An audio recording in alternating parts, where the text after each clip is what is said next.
leader Lakshmi किशोर सुवेदीज्यूबाट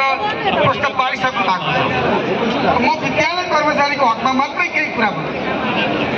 आदरणीय विद्यालय कर्मचारी साथीहरू, हामी विगतमा भएका सबै सहमतिहरू समेट्ने गरी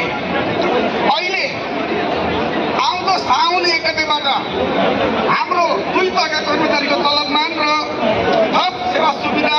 स्थायित्व हुने विद्यालय शिक्षा ऐन जारी गराउने उद्देश्यका साथ सबै विद्यालय कर्मचारीहरू जुन रूपमा यहाँ उपस्थित हुनु भएको छ, अझै गाउँ गाउँ कुना कुनाबाट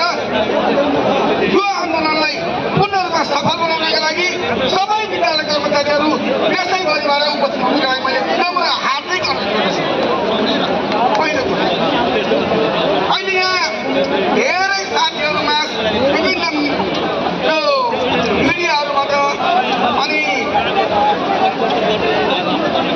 सञ्चार माध्यमहरूबाट